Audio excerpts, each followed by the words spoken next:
ভারতীয়দের ঐক্যবদ্ধ থাকার আহ্বান নরেন্দ্র মোদীর। রক্তের বদলা নেওয়ার ঘোষণা পাকিস্তানের প্রধানমন্ত্রীর।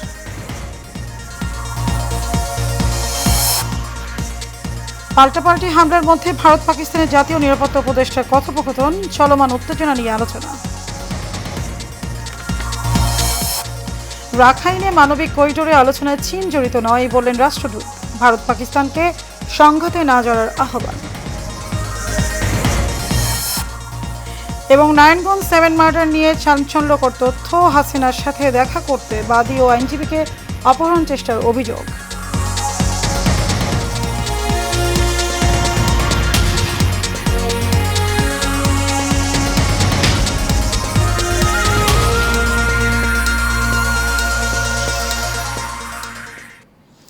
স্বাগত এশিয়ান নিউজে, আপনাদের সাথে আছে আমি মারিয়া মিখো। এতক্ষণ শুনছিলেন বিআরবি কেবল ইন্ডাস্ট্রিজ লিমিটেড সংবাদ শিরোনাম। চলে যাব পুরো সংবাদে। গণতন্ত্র পুনরুদ্ধার এবং দেশের মানুষের ভোটাধিকার বিএনপির হাত ধরে প্রতিষ্ঠিত হবে বলে দাবি করেছেন দলটির নেতারা। সাবেক প্রধানমন্ত্রী এবং বিএনপির চেয়ারপারসন বেগম খালেদা জিয়ার দেশে ফেরা উপলক্ষে যে জনস্রোত তৈরি হয়েছে তা সমস্ত ফ্যাসিবাদ ও স্বৈরাচারী মনোভাবকে পরাজিত করবে। এশিয়ান টেলিভিশনকে দেওয়া একান্ত সাক্ষাৎকারে এসব কথা বলেছেন বিএনপির দুই জ্যেষ্ঠ নেতা শামসুজ্জামান দুদু ও জয়নাল আবেদিন ফারুক।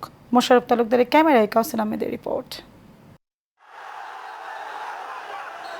পরপর তিনটি নির্বাচনে মানুষের ভোটের অধিকার এবং ওই সময়ে মানুষের মৌলিক অধিকার থেকে বঞ্চিত করেছে পতিত আওয়ামী লীগ সরকার।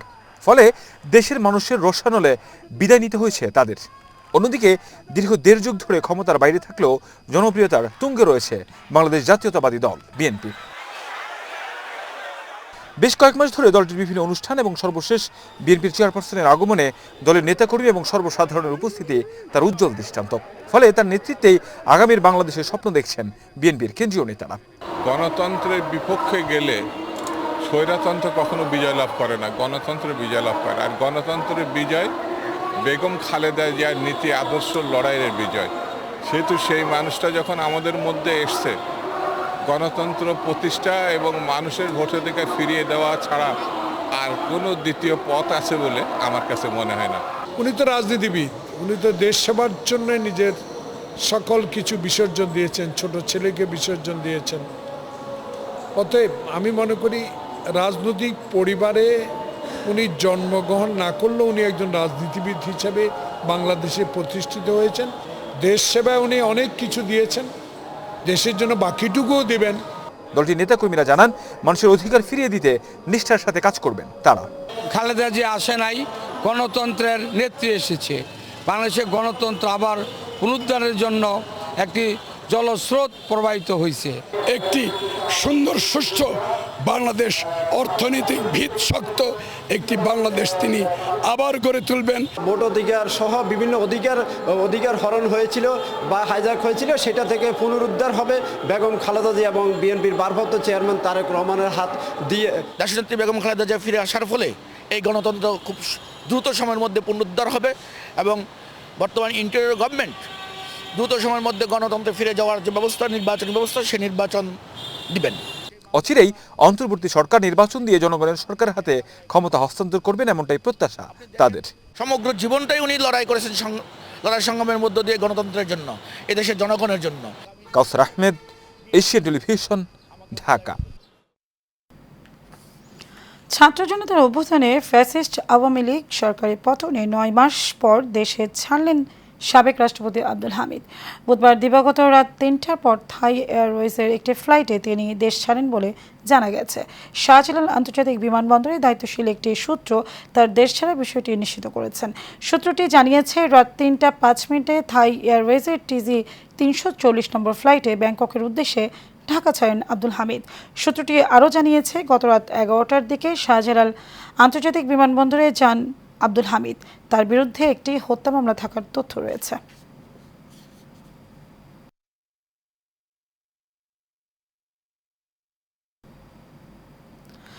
নারায়ণগঞ্জের 7 খুন মামলার ঘটনায় চাঞ্চল্যকর তথ্য দিয়েছে মামলার বাদী সিটি কর্পোরেশনের সাবেক কাউন্সিলর নিহত নজরুল ইসলামের স্ত্রী সেলিনা ইসলাম বিউটি ও মামলার আইনজীবী অ্যাডভোকেট সাখাওয়াত হোসেন খান।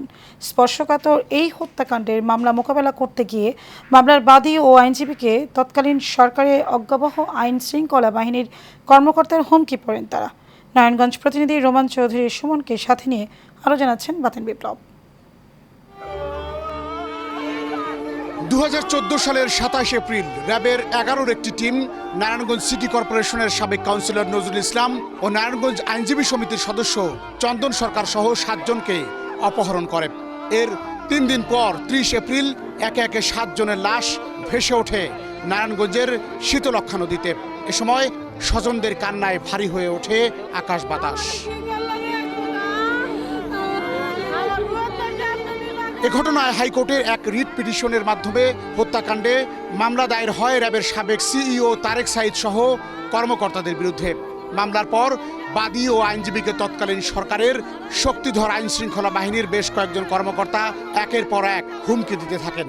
র্যাবের তৎকালীন যে অতিরিক্ত প্রধান কর্নেল জিয়া, সে আমাকে প্রায় 100 বার আমাকে ধরে নেওয়ার চেষ্টা করেছে। আমাকে এই তৎকালীন যে ফ্যাসিস্ট শেখ হাসিনা প্রধানমন্ত্রী, তার সাথে দেখা করানোর জন্য, কথা বলানোর জন্য সে আমার সাথে কথা বলতে চায়। এই কথা বইলে আমাকে বিভিন্ন ভাবে বলা হয়েছে। তৎকালীন স্বরাষ্ট্রমন্ত্রী সে করছে, আইজি সাহেব তৎকালীন, সেও আমাকে এই তার অফিসে যেয়ে কথা বলা। তো আমরা বুঝেছি যে এটা হয়তো আমাকে নিতে পারলে হয়তো তারা আমাকেও গুম করে ফেলবে। এই আইনজীবী জানান, মামলা পরিচালনাকালে শেখ হাসিনার সাথে দেখা করিয়ে দিতে তাকে কমপক্ষে 100 বার অপহরণের চেষ্টা করে র্যাবের সাবেক এডিজি জিয়াউল হাসান। 7 খুনের ঘটনায় আদালতে দেয়া আসামিদের 164 ধারায় জবানবন্দিতে র্যাবের সাবেক এডিজি জিয়াউল হাসানের নাম বলেছিলেন আসামিরা। কিন্তু সরকারের আশ্রয় প্রশ্রয়ে জিয়াউল হাসানকে কৌশলে রক্ষা করা হয় 7 খুনের মামলা থেকে। এমনকি মামলা থেকে সরে যেতে অ্যাডভোকেট সাখাওয়াতের ছেলেকে অপহরণও করা হয়েছিল। কিন্তু সকল হুমকি ধমকি উপেক্ষা করে মামলা চালিয়ে গেছেন আইনজীবী অ্যাডভোকেট সাখাওয়াত। ছেলে আমার একমাত্র সন্তান, তাকে অপহরণ করা হয়েছে, তাকে দীর্ঘ সময় তাকে লুকায় রাখছে এবং তারা অস্বীকার করছে, তারা নেয় নাই। এরকম আমার বিরুদ্ধে বিভিন্ন মামলা দেওয়া হয়েছে এবং আমাকে বিভিন্ন শারীরিক মানসিক বিভিন্নভাবে আমাকে হয়রানি করা হয়েছে। এ বিষয়ে মামলার বাদী নিহত কাউন্সিলর নজরুল ইসলামের স্ত্রী সেলিনা ইসলাম বিউটি জানান, 7 জনকে অপহরণের পর স্বামী নজরুল ইসলামের প্রাণ রক্ষায় তিনি ও তার বাবা র্যাবের সাবেক সিইও তারেক সাইদের পা ধরেছিলেন। ওই সময় তারেক সাইদ তাদের লাথি মেরে ফেলে দেয়। এই তথ্যটি ছিল প্রায় সবার কাছেই অজানা। এই তারেক সাইদের গ্রামে আমরা পায়ে ধরছি যে নূর হোসেনের যত টাকা নিছেন, আমরা আমাদের যা আছে সম্পদ বিক্রি করে হইলো আমরা ওই টাকা দিব, তাও তো নজরুল সাহেবকে সাইরা দেন, আমার বাচ্চা কাচ্চারা পাগল হয়ে যাবে, বাবা ছাড়া থাকতে পারতাম। 2017 সালের 16 জানুয়ারি নারায়ণগঞ্জের একটি আদালত 7 খুনের মামলায় সাবেক আওয়ামী লীগ নেতা নূর হোসেন, তারেক সাইদ, আরিফ হোসেন এবং মাসুদ রানা, সাবেক র্যাব কর্মকর্তা সহ মোট 26 জনকে মৃত্যুদণ্ড দেন। রায়ে নূর হোসেনের 9 জন সহযোগী এবং সাবেক র্যাব সদস্যদেরও বিভিন্ন মেয়াদে সাজা দেওয়া হয়েছে। বর্তমানে রায়টি কার্যকরের অপেক্ষায় আছে। নিহতের স্বজনদের প্রত্যাশা, খুনিদের ফাঁসির মাধ্যমে এই হত্যাকাণ্ডের বিচার কাজ শেষ করা হবে, তবেই শান্তি পাবে স্বজনহারা এই সব পরিবারের সদস্যদের। বাতেন বিপ্লব, এশিয়ান টেলিভিশন। এবারে জানাবো রবীন্দ্র জন্মজয়ন্তীর খবর। হে নতুন দেখা দিক আর বার জন্মের প্রথম শুভক্ষণ, আলোকের এই ঝর্ণাধারায় ধুয়ে দাও। শিলাইদহ কুঠিবাড়ি মূল মঞ্চে এই রবীন্দ্রসঙ্গীতের মাধ্যমে বিশ্বকবি রবীন্দ্রনাথ ঠাকুরের 164তম জন্মবার্ষিকীর 3 দিনের জাতীয় অনুষ্ঠান শুরু হয়। এরপরে বেলা 11:30টায় ভার্চুয়ালি যুক্ত হয়ে আলোচনা সভার প্রধান অতিথি সংস্কৃতি বিষয়ক মন্ত্রণালয়ের উপদেষ্টা মোস্তফা সরোয়ার ফারুকী আনুষ্ঠানিকভাবে অনুষ্ঠানের উদ্বোধন করেন। জেলা প্রশাসক তৌফিকুর রহমানের সভাপতিত্বে আলোচনায় স্বাগত বক্তব্য রাখেন সংস্কৃতি বিষয়ক মন্ত্রণালয়ের অতিরিক্ত সচিব ফরহাদ সিদ্দিক। স্মারক বক্তব্য রাখেন ভাষা বিজ্ঞানী মনসুর মুসা। বিশেষ অতিথির বক্তব্য রাখেন কুষ্টিয়া ইসলামী বিশ্ববিদ্যালয়ের উপাচার্য প্রফেসর ডক্টর নকিব মোহাম্মদ নসরুল্লাহ প্রমুখ। রবীন্দ্রপ্রেমীদের পদচারণায় বিশ্বকবির 164তম জন্মবার্ষিকীর জাতীয় অনুষ্ঠান। 3 দিনের অনুষ্ঠানমালায় কুঠিবাড়ি চত্বরে বসেছে গ্রামীণ মেলা। পুরো অনুষ্ঠান নির্বিঘ্ন করতে নিরাপত্তা ব্যবস্থা জোরদার করা হয়েছে। আলোচনার পর দেশের বিভিন্ন জেলার সংগঠন সহ জাতীয় পর্যায়ের শিল্পীরা কুঠিবাড়ি মূল মঞ্চে রবীন্দ্র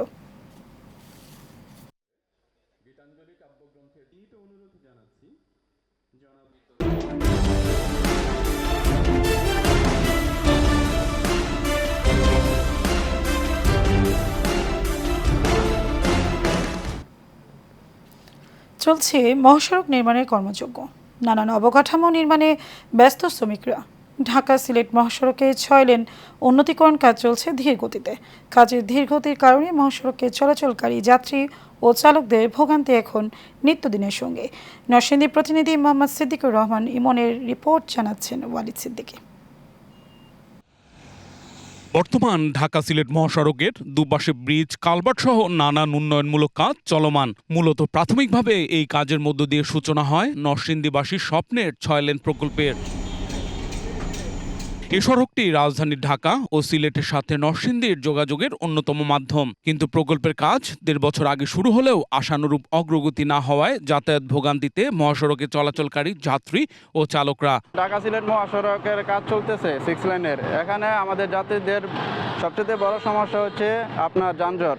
আগে যেই সময় আমরা ঢাকা যাইতে পারতাম ঘন্টা 2 ঘন্টায় বা আরেকটু বেশি 2.5 ঘন্টা, এখন দেখা যাইতেছে আপনার সময় লেগে থাকা 5 ঘন্টা 6 ঘন্টা। রাস্তায় প্রচুর গাড়ি চাপজট, জাম রেখে থাকে রাস্তায়। আমরা চাই ঢাকা সিলেট মহাসড়কের কাজ খুবই যেন তাড়াতাড়ি হয়। প্রায় 30,000 কোটি টাকা ব্যয় ধরে 2023 সালের মার্চে প্রকল্পের কাজ শুরু হলেও অগ্রগতি সামান্য। বিশেষ করে নরসিংদীর 52 কিলোমিটার অংশের কাজ শেষ মাত্র 5%। ইতোমধ্যে আমরা 5 কিলোমিটার মাটির বাঁধের কাজ করে চলেছি। ভেলানগর ফ্লাইওভার যেটির দৈর্ঘ্য 1707 মিটার, সেখানেও আমরা প্রায় 100টি পাইলের কাজ সম্পন্ন করেছি। আমাদের এখানে 11টা কালভার্টের কাজ আমরা ইতিমধ্যে সম্পন্ন করেছি। এছাড়াও জাপানি জেটের সামনে আমরা ওভারপাসের কাজটিও হাতে নিয়েছি। এ বিষয়ে নরসিংদীর চেম্বার অ্যান্ড কমার্স অ্যান্ড ইন্ডাস্ট্রিজের প্রেসিডেন্ট বলেন, বাণিজ্যিক গুরুত্ব বিবেচনায় মহাসড়কের কাজ দ্রুত সম্পন্ন করা উচিত। 2023 থেকে তো কাজ হয়েছে, আজকে 25। আমার তো মনে হয় যে 5% কাজও হয়নি, অগ্রগতি আমি দেখি না। 2027 সালের মধ্যে এই প্রকল্পের কাজ শেষ হওয়ার কথা রয়েছে। নির্ধারিত সময়ের মধ্যে কাজ শেষ হবে বলে প্রত্যাশা স্থানীয় জনগণের। Asian television news desk. Dhaka Mawa এক্সপ্রেসওয়েতে দাঁড়িয়ে থাকা অ্যাম্বুলেন্সের বাসের ধাক্কায় নারীসহ 4 জন নিহত হয়েছেন। বেলা 12:30টার দিকে ঢাকা মাওয়া এক্সপ্রেসওয়ের নিমতলী এলাকায় এই দুর্ঘটনা ঘটে। হতাহতের উদ্ধার করে ঢাকা মেডিকেল কলেজ হাসপাতালে নিয়ে আসা হলে 4 জনকে চিকিৎসক মৃত ঘোষণা করেন। নিহতরা হলেন আব্দুস সামাদ ফকির, তার ছেলে হাফেজ বিল্লাল ফকির, মেয়ে আফসানা ও অ্যাম্বুলেন্স চালক মাহবুব সর্দার।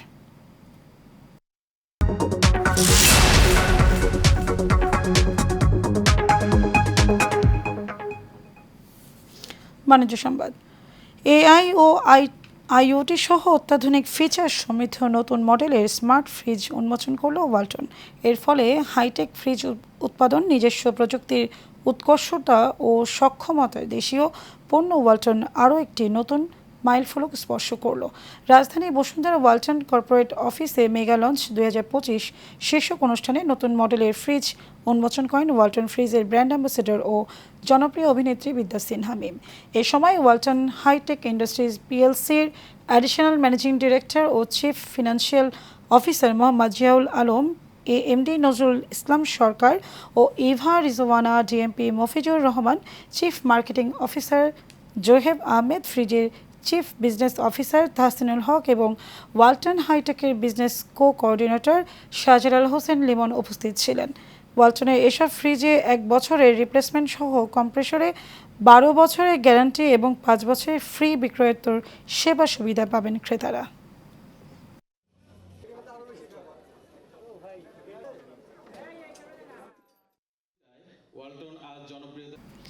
বাংলাদেশে পিডব্লিউডি ডিপ্লোমা প্রকৌশলী সমিতির কেন্দ্রীয় পরিষদ ও ঢাকা জেলার কাউন্সিলর নির্বাচনে রায়হান আনিস, মিজান ইউনুস, এনামুল প্যানেলের পরিচিতি সভা হয়েছে।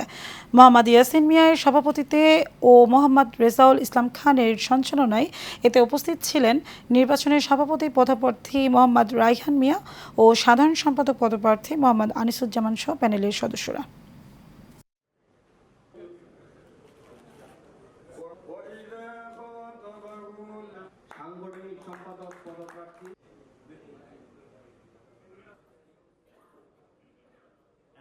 শেষ করবো এশিয়ান নিউজ, তার আগে বিআরবি কেবল ইন্ডাস্ট্রিজ লিমিটেড সংবাদ শিরোনাম জানাবো আরও একবার।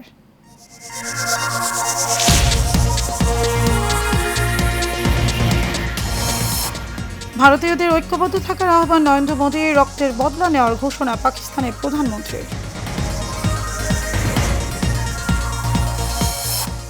পাল্টাপাল্টি হামলার মধ্যে ভারত পাকিস্তানের জাতীয় নিরাপত্তা উপদেষ্টার কথোপকথন, চলমান উত্তেজনা নিয়ে আলোচনা।